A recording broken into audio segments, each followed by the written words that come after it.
recordo de várias vezes onde a gente foi expulso da cidade pelo fato de ser cigano. Me recordo várias vezes meu pai chegando na autoridade policial e dizendo: mas doutor, nós não fizemos nada, a gente está aqui com nossos filhos, deixa pelo menos alimentá-los ou dormir essa noite aqui. Não, vocês são ciganos, vocês têm que ir embora. A história que você acabou de ouvir é um desabafo da representante de um povo marcado pela violência e pelo preconceito. Casada, mãe de 2 filhos, a Daiane é uma mulher Calim, do segmento cigano Calon. Vestida como manda a tradição, hoje ela é uma das vozes na luta por um país mais tolerante. Rica em tradições, a cultura cigana é cuidadosamente passada de geração em geração. Um povo que faz parte da história do mundo, que é fundamental para um Brasil diversificado. Mas, ainda assim, é invisível aos olhos da sociedade. Prova disso é que no Brasil não existem dados oficiais de quantos ciganos vivem aqui. A estimativa é de 800 mil, sendo de 3 etnias diferentes: Sinti, Rom e Calon.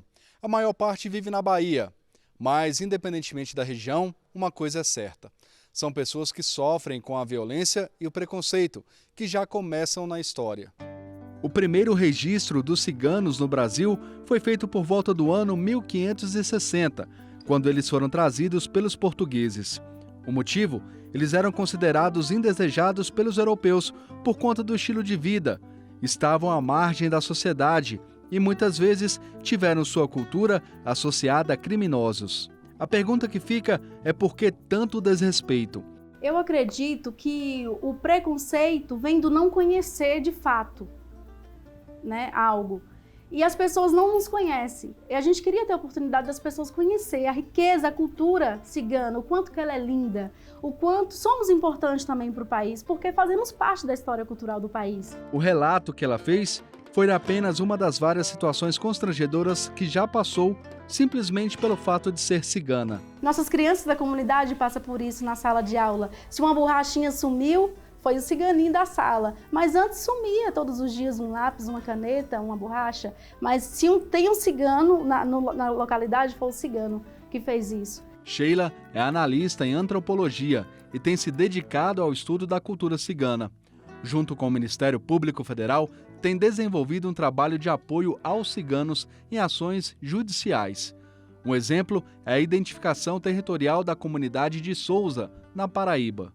Eles nunca conseguiram ocupar essa terra toda, ocupar e digo, construir nessa terra toda, porque nunca tiveram verbas nem políticas públicas para isso, mas no imaginário deles, a área que a gente identificou lá é o território deles, entendeu?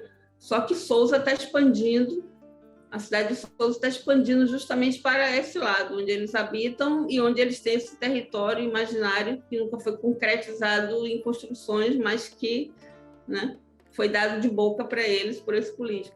O procurador da República no Distrito Federal, Felipe Fritz, atua nas causas ciganas no Ministério Público Federal há 10 anos. Ele acredita que nos últimos anos o país teve grandes avanços. Em relação a comunidades tradicionais não indígenas e não quilombolas, há sim essa invisibilidade, né? Que diminuiu bastante nos últimos 15 anos. Então, há 15 anos tivemos a criação do Conselho Nacional de Povos e Comunidades Tradicionais, que conseguiu trazer para o Conselho representantes de diversas comunidades tradicionais de todo o país, inclusive de comunidades ciganas.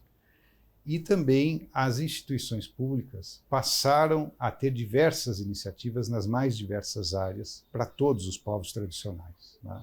Os ministérios públicos, as defensorias públicas,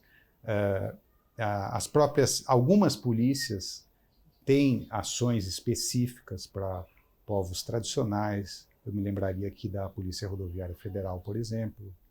E em relação aos ciganos, nós vimos isso, né, nos últimos anos. Informação. Esse ainda é o melhor remédio contra qualquer tipo de preconceito. Entender que a cultura cigana é muito mais do que é mostrado nos livros e na internet. Respeito é o que espera quem vive uma vida inspirada em vitórias e tolerância. A Daiane, que conhecemos no início da reportagem, fala com orgulho da sua história e, emocionada, deixa um recado para a sociedade. que somos seres humanos. E que todo ser humano deve ser respeitado. Ninguém é melhor que ninguém.